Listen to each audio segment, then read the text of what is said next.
Hi, welcome everyone. I'm Jun Liu, professor of statistics here at Harvard. It is my great pleasure to introduce next speaker, Francesca Dominici. It's a great friend and also a colleague of mine for many years, and she got her bachelor degree and PhD both in Italy. Got her PhD in the University of, I'm not sure I can pronounce it right, Padua. And then she has been visiting Duke for a few years and then moved on to Johns Hopkins University. She has been there for 12 years and starting from visiting professor and then full professor. And since 2009, she moved to Harvard School of Public Health and has been professor there. And she has played many important leadership roles since she came to Harvard and was senior associate dean of research in Harvard School of Public Health. And now she's co-chairing this data science initiative at Harvard.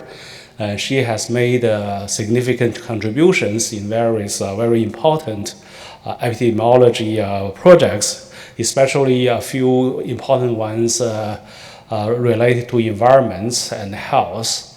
And she has been a very influential figure in statistics and also statistical applications. And today she will tell us about data science and the environment. Thank you. Thank you.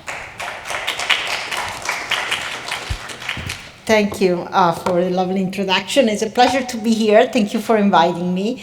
And I'm just going to go right into and telling you about data science and data in the current political climate, which actually couldn't be more timely. So this is a photo of President Nixon signing the Clean Air Act in the 1970. The Clean Air Act has been I would say by far the most successful public health story that we ever had in the United States. So the Clean Air Act, what it said at that time, which was already was a very data science act, because what the act said was the following. We're going to assess whether or not, we're going to assess all of the evidence that there is in the data as whether or not the ambient level of pollution that we breathe are harmful to human health. If the data point toward the fact that the level of pollution that we're breathing are harmful, we have to regulate, we have to impose more stringent regulation, and we have to clean up the air.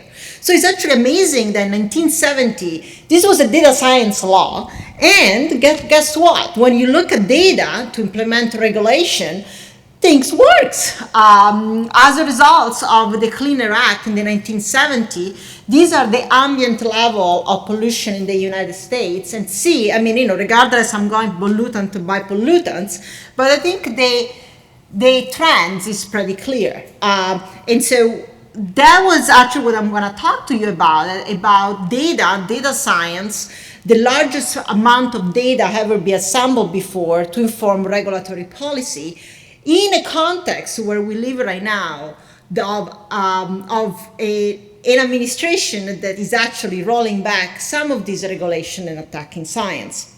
So one of the major sources of the most toxic pollution that we breathe are indeed the power plant. And burning of fossil fuel, and especially coal-fired power plants, release ambient fine particulate matter, which is fine particulate matter. Fine particulate matter penetrate deep into the lung and make us sick. All of these in a context where yesterday the New York Times was reporting the new Trump administration to repeal the Obama power plant rule. And I'm going to take 5 minutes and I'm going to tell you a story that happened to me yesterday because I couldn't resist. So the context is the following. You see was on Tuesday, last Tuesday at 10 a.m., the Trump administration and the E.P.A. proposed a new plan, which was basically to let the states to figure out whether or not they want to shut down coal-fired power plant. This was a deregulation compared to the Obama administration, because Obama wanted to phase down all of the coal-fired power plants by 2030. So the interesting thing that when at 10 a.m. the EPA proposed this new plan, all of the different journalists went to the website and started to read about the new statistical analysis that were showing us whether or not the new plan proposed by Trump was effective and was actually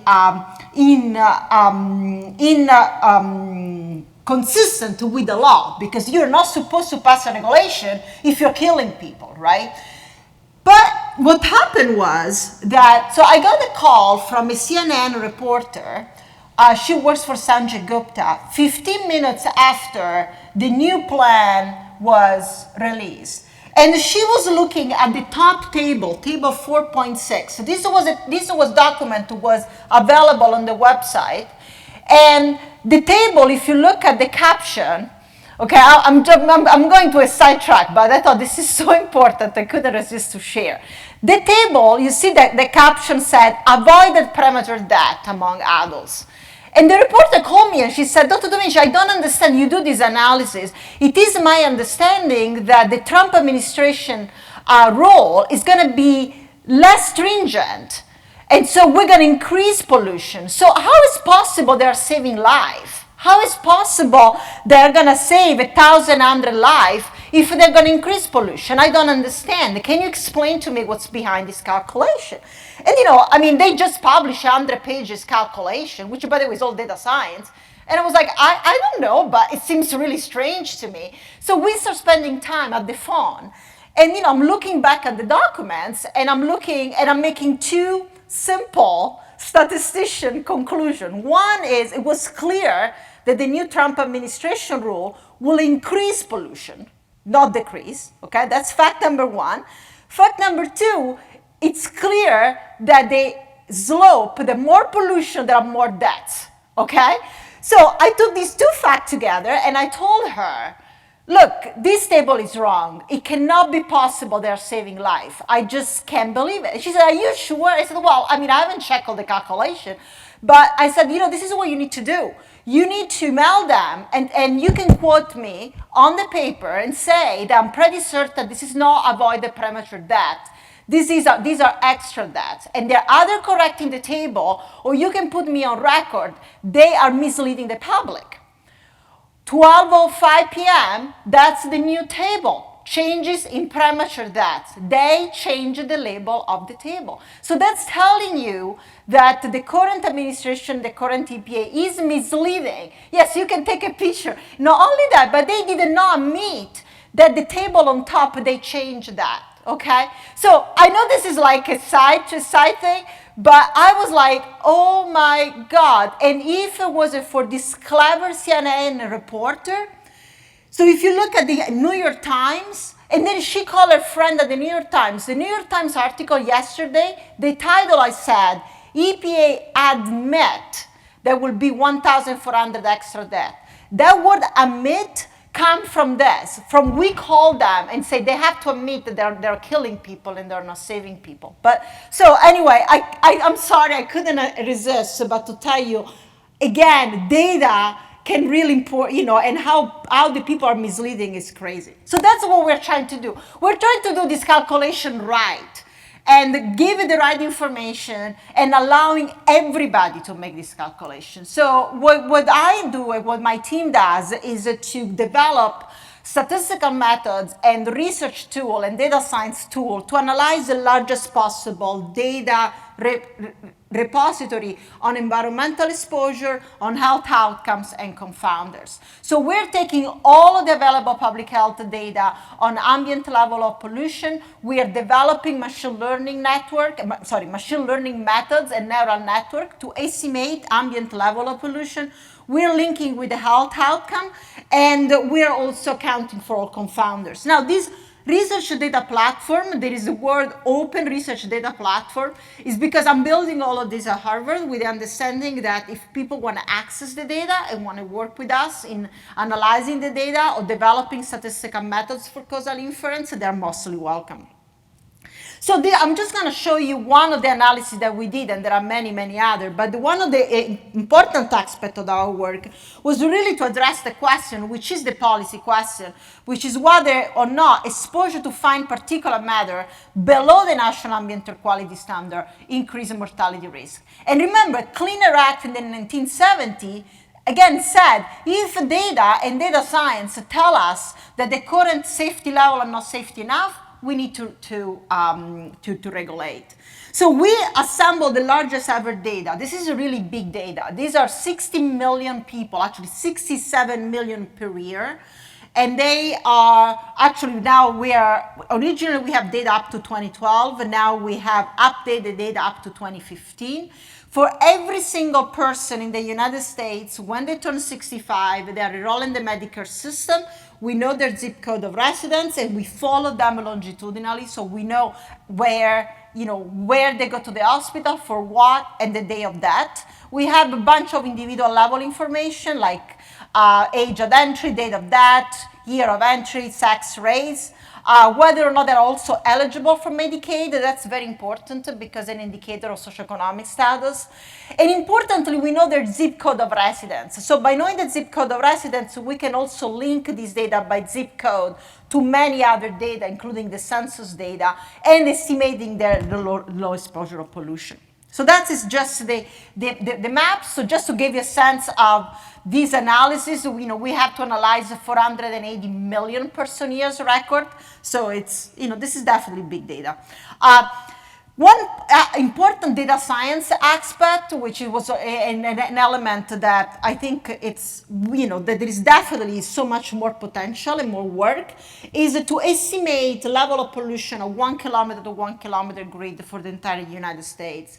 What this map shows are where the monitoring stations are located of the E.P.A, but you can see that there are large areas in the United States that are not unmonitored, okay? They are not monitored well. But we have claims data, we have all data for everybody. And so we wanted to be able to estimate how much pollution people breathe, even if people live far from an E.P.A monitor. So this is an element of this work that we have done as a first step, but actually was been really fun because this has been one of the capstone projects for the master in data science, and there are many students are working on this. Because we had a very computationally and sophisticated statistical prediction task. So basically, we take as the input weather variables. We take as the input the air pollution monitors, which are data from the monitors. We took as the input data from satellite, because the satellite measure for 1 kilometer to 1 kilometer grid a poor measure of pollution, which is called aerosol optical depth. And then we took output of atmospheric chemistry model. And then we took traffic. We had a whole bunch of variables. We developed a neural net. But again, this is a prediction model, so it can be done in many different ways. You can think about different machine learning algorithms, because then also we didn't want to. In this case, we don't care what's going on inside the model. What we want to have the most accurate prediction of daily level of pollution of 1 kilometer to 1 kilometer grid, and that's what we did. And this is actually works pretty well. It's 87 to 90% accuracy. We also want to have the prediction error, because we want to account for the uncertainty in this estimation when we estimate the health effect. So this is just the map that average the ambient level of exposure to pollution for the entire United States, for the entire period. But you could think about that we have this map every day for the last 20 years. And then we link this map we link a daily level of pollution to the daily health experience of the entire cohort of Medicare enrollees, these 67 million people. And so this data, just the data set is just gigantic. And honestly, also from a statistical standpoint, in a certain way, really did not make any sense to analyze everybody, because actually, this is not, we don't even have a sample here. This is like everybody, right? We could have subset and randomly subset different population and doing this in a computational efficient manner. But we wanted to do an analysis of everyone, literally, because for policy regulation, the ability to say, I've done an analysis on 67 million was important. one thing I want to point it out for this table, that if you look at the last column, so this one is saying what are the characteristics of the population that live in areas that are always in compliance with the National Ambient Air Quality Standard. So these are people that always breathe pollution level that are below 12 microgram per cubic meter. And what we wanted to do is we want to see whether these people were also experiencing higher risk of death. Because if they do, by law, they have to regulate. Okay, and so we had a huge sample size. We have 32 million that were living in clean area, and 247 million person years to do a Cox proportional hazard model, an analysis of longitudinal data, whatever you want. So the power, and also there were over 11 million deaths in this sample. So we can talk about for hours, and there will be entire PhD thesis, and I can tell you a lot of details about the statistical analysis. I mean, in the New England Journal of Medicine, we run a simple Cox proportional hazard model, but we're developing a large number of methods for causal inference to account for all kinds of challenges, so making sure that we're adjusting for, and I'm going to tell you in a second a little bit more about the methodology. But here, I want to point it out that in terms of results, basically, what this is saying is that for 10 microgram per cubic meter increase in PM 2.5, we have a 7.3% increase in mortality. See how narrow are these confidence intervals. These are effects when are adjusted by ozone, which is like more a traffic pollutant. But importantly, when I say low exposure analysis, this is an analysis that is done only for the subset of the population that always lives in clean area, in the breathe pollution level below the safety standard, and actually the mortality risk is even higher. Okay, so that is telling us that the safety level in the United States are not stringent enough. And then we did a subgroup analysis where we analyzed the data for separate subgroups. And one very important findings that the black are experiencing much higher mortality risk for ambient exposure to pollution than the average population, and also people that are dual eligible, also eligible for Medicare and Medicaid, are also experiencing higher effect, as well as Asian and Hispanic. So this was just a standard analysis, but clearly there is this giant open source data platform.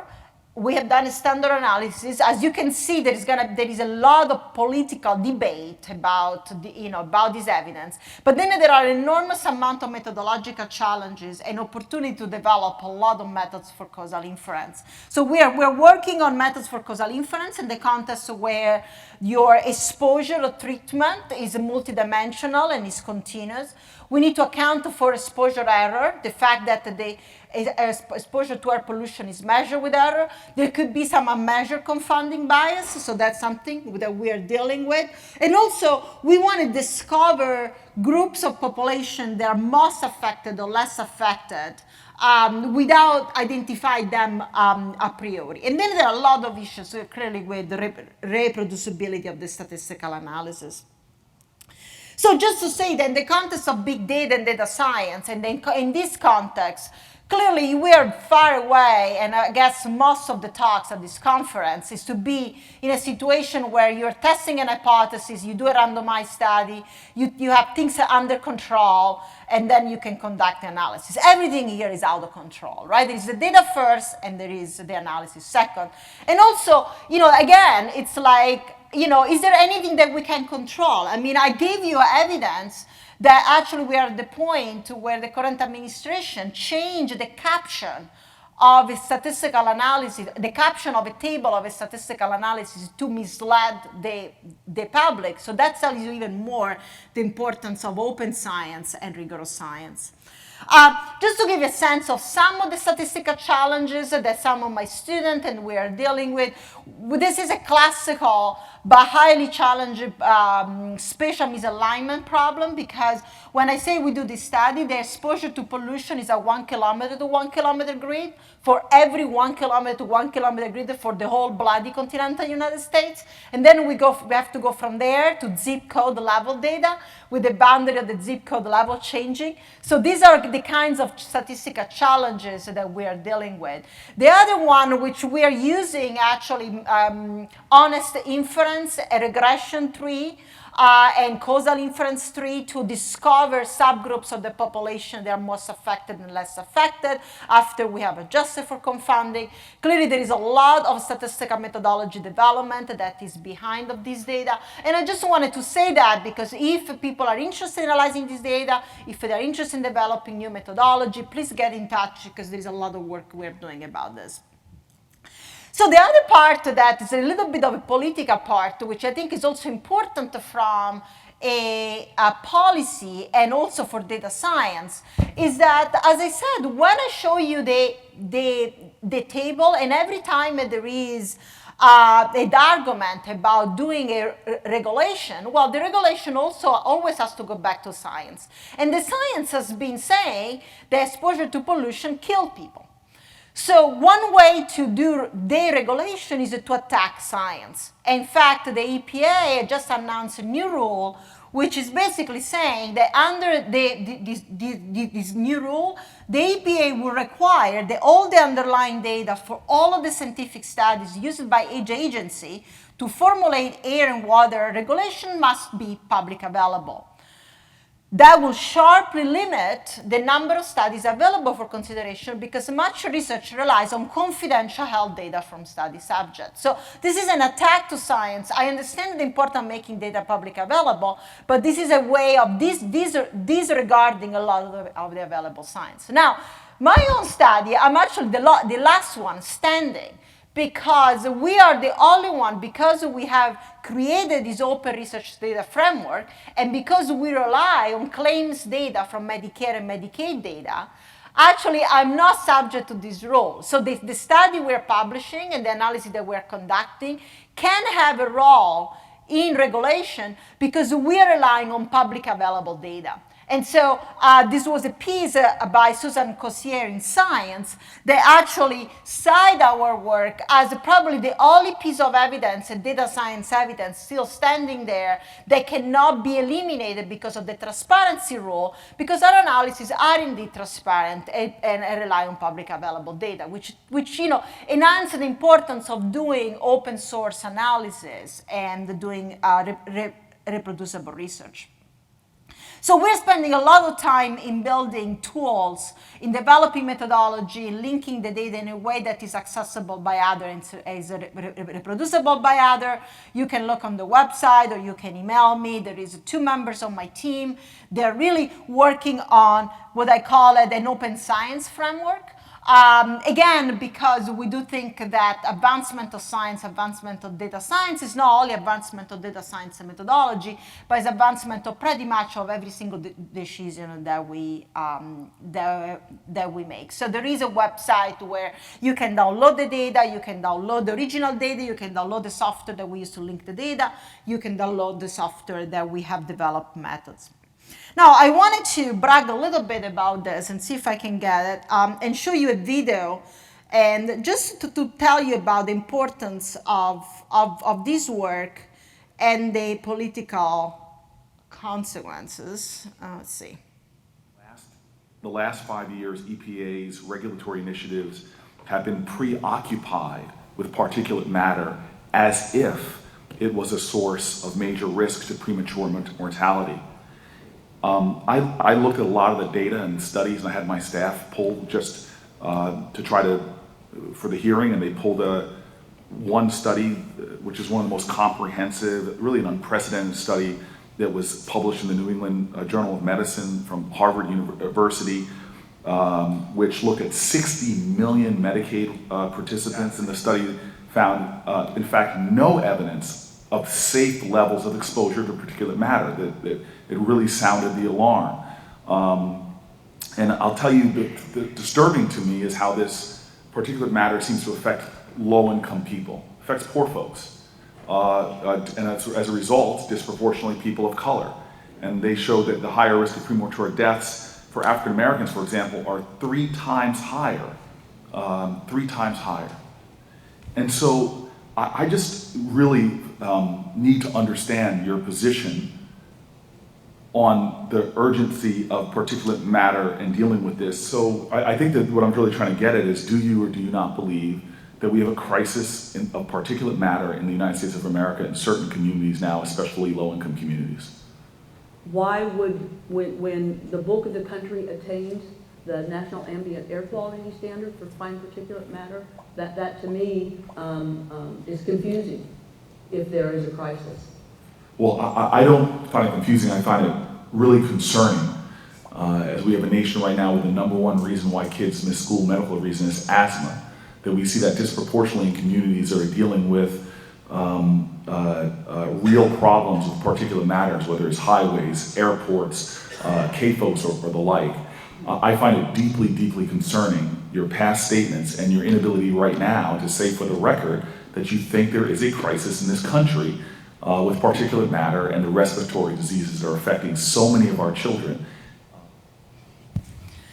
So this was a hearing where Senator Cory Booker was cross-examining Kathleen Hannett-White to be a member of the Council on Environmental Quality at the E.P.A. And fortunately, she was actually not confirmed. But my point here is, okay, let's see, how do I go back to the slide? Yes, okay. But what, I think the point is, in addition clearly of being extremely proud to be cited by this, is going back to, and I'm gonna, let's see what I was gonna show.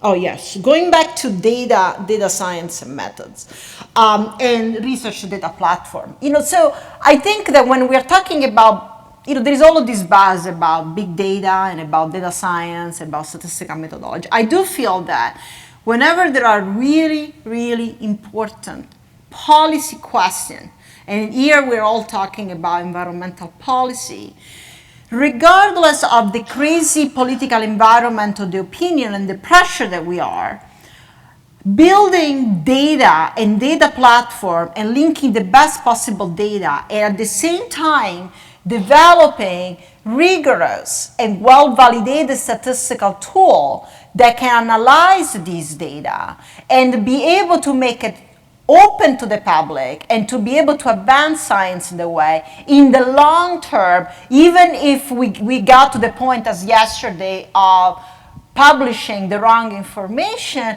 is the most successful way. So this research data platform and the work we're doing, and I want to spend the last few minutes going back to that, are data that actually exists here at Harvard, that has allowed many students and postdoctoral fellows to develop new methods for causal inference in the context of a multivariate continuous treatment, in the context of high-dimensional data, in the context of dealing with adjustment for confounding, in the context of a continuous treatment, so with generalized propensity score, issues of non-overlap, which are very important causal inference, issues of non-interference, issues of how you are dealing with inference when your exposure variable is measured with error in the context of causal inference. And so the number of possibility in methods development and in the analysis of this data is pretty unlimited, and I'm just making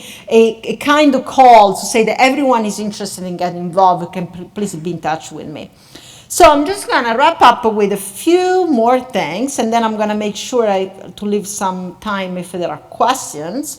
I wanted to just have a shout out to the Harvard Data Science Initiative. I can go around and speak without mentioning. So I'm just moving my hat from my professor hat to co-director of the Data Science Initiative hat. The initiative now has been just, I would say, almost a year and a half. I am leading this initiative with David Parks, who is a professor of computer science here at the School of Engineering Applied Sciences. This is a university-wide initiative that sits at the provost office with understanding of building a community of data scientists and building, actually literally building and creating a data science institute. So in data science, so what I show you about my research is just one of the gazillion examples around Harvard of the type of high impactful data science science we do, regardless of which department, regardless of which school we're coming from. So we are interested at the intersection of methodology and scientific inquiry, each influencing the other as a theory, and we wanted to put into practice. We want to change the world. We want to change society. So from infectious disease forecasting, I see Sam Kuo here. We were thinking about you, Sam, when we wrote this, to higher education financing design, to analysis of high-dimensional data in astronomy and medicine, to prediction of earthquake. The challenge is that data science requires a symbiotic relationship between the methodologies and the discipline-focused application. And I hope, in my own research, I gave you an example how important it is to talk to the media, to build data set, and to resolve a highly complicated causal inference problem where you have interference, right? So, but this comes at the contrast with the fact that academia is organized by discipline. So how do institutions support an intrinsically interdisciplinary endeavor within and across existing systemic boundaries? So I think institutional structure and culture, we as a faculty and students can lead, can say what is possible. And I think Harvard, in one hand, is particularly decentralized, but the potential among, the same center of mathematics to statistics, biostatistics, applied mathematics, bioinformatics, economy. I mean, if you think about the amount of expertise that we have around Harvard in data science is just enormous. So how we're approaching this at Harvard, we're having broad leadership. So there are two co-directors, me and David, that have a pretty complementary expertise, and also my office and my home is a Longwood campus in public health, and David is here at the School of Engineering Applied Sciences. We have several governance committee, a steering committee, and a planning committee. They have a representative from the different groups at Harvard and school. We have hired 12 data science fellows. We had 8 in campus, 4 more. This was an internationally broad competition where we selected the brightest mind working on data science problem with faculty across the university. We are giving a competitive research award, and we now have identified research teams. So if you just Google data science at Harvard, go on the website, you can follow us on Twitter, on Facebook, you can sign up for the newsletter. Importantly, we have identified several research teams where we're bringing faculty, student, postdoctoral fellow together to solve the most important societal problem.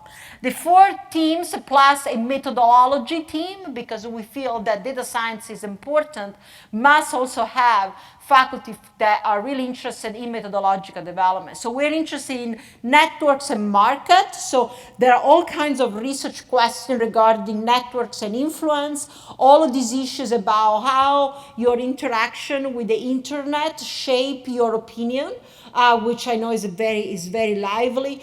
Things about fairness, privacy, and accountability. Then we have a team on personalized health that goes from precision medicine, precision health, medical informatics. Evidence-based policy is a little bit an area that overlaps with mine in terms of how you take the best data to inform policy, whether it's an environmental policy or whether it is a health policy or whether it is a healthcare policy. We also are interested in data methods for data-driven scientific discovery. That's an example that now is happening all the time. There are a lot of groups at Harvard. They are interested in harnessing the power of data to discover new things, discover a new gene, discover a new satellite, discover a new material. And that's where the multiple comparison problem, right, to give you an example, comes all the time. And so how do you have the best possible methodology in a new era of data science where you're discovering new things and you tend to test, to have the multiple testing problem.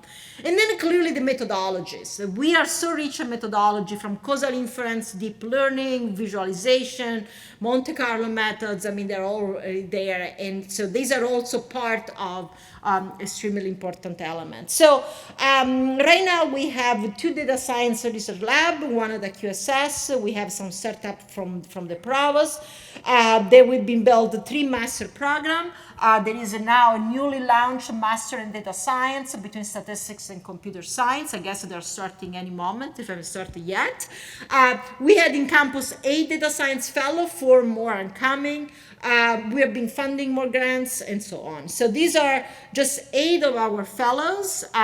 Just to give you a sense, they are doing work here at Harvard in data science and psychology, data science and biology, data science using electronic medical record, astronomy, just simple methodology, and they're working with faculty in computer science, biostatistics, statistics, as I said, psychology, medicine, and so on. And so they're very, very much I would say, the energy and the glue of bringing faculty together.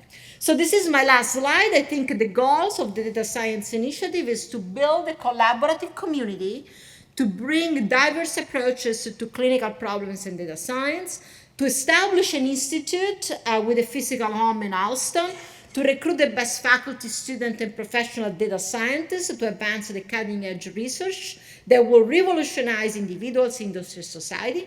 We are very interested and have a great focus on education to train the next generation of data scientists and to provide the leadership in the development of aligned cross-school teaching curriculum. And finally, it's having the broadest possible impact. So to have research on urgent problems with broad societal impact, to foster interaction with corporate and academic entities in Boston area and beyond. So this morning I was presenting in downtown Boston. The goal is really to also have, for the first time, engage industry and our corporate partner that are working in data science. There is so much data science around Boston and working with us in a mutually complementary way, and to support scholarship and translate discovery. So I'm ending here, and I want to make sure if there's a little bit of time for question for my research or for the data science. Thank you for your attention.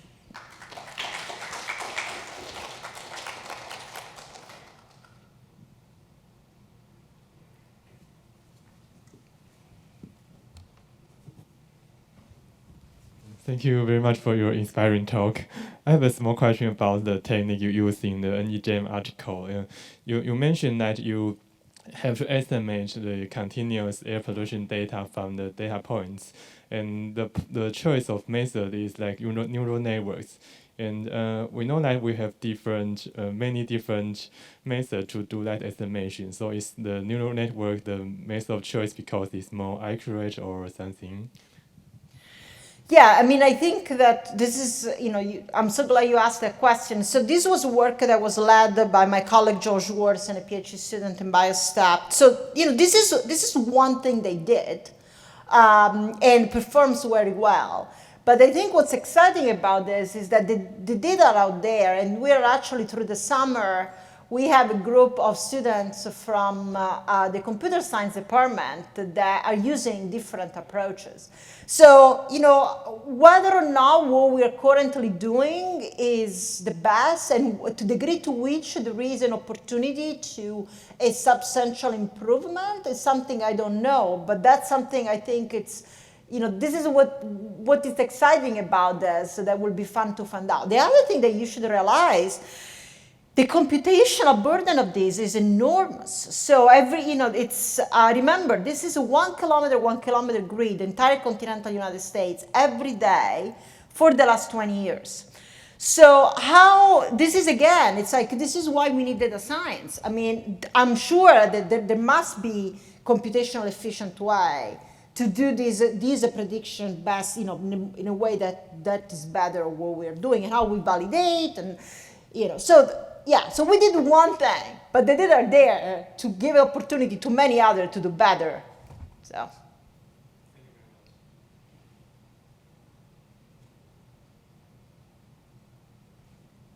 Yeah.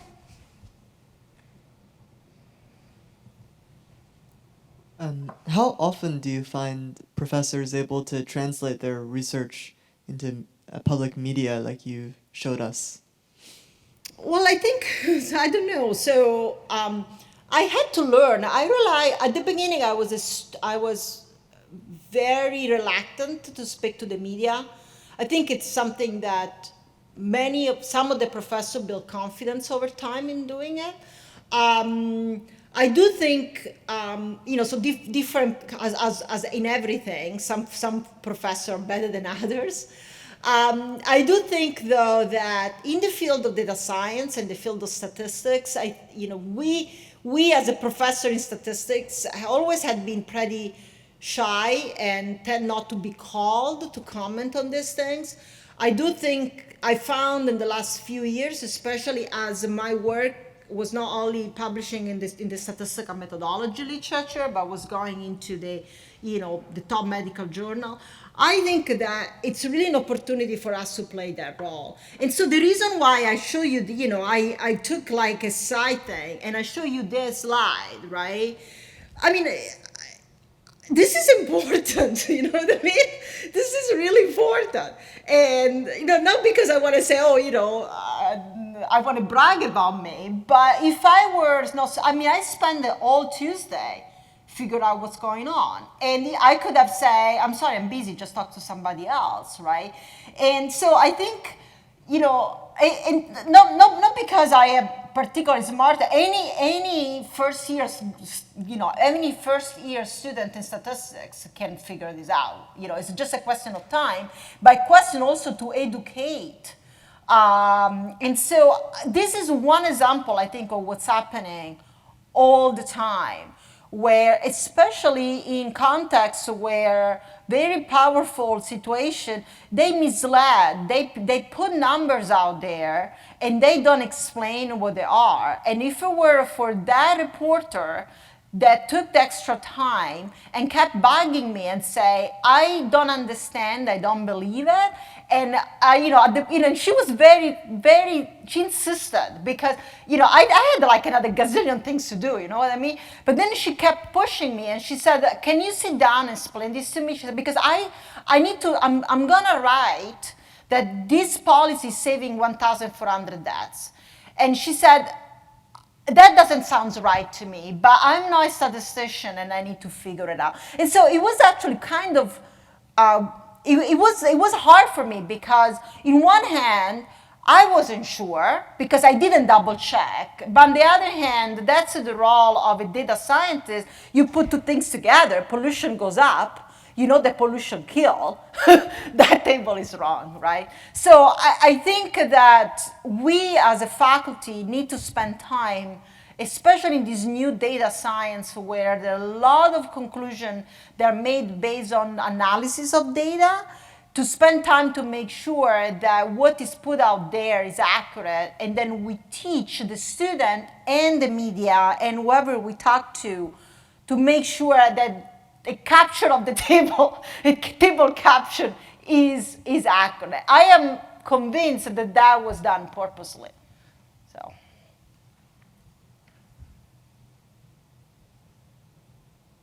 Okay, thank you for your interest.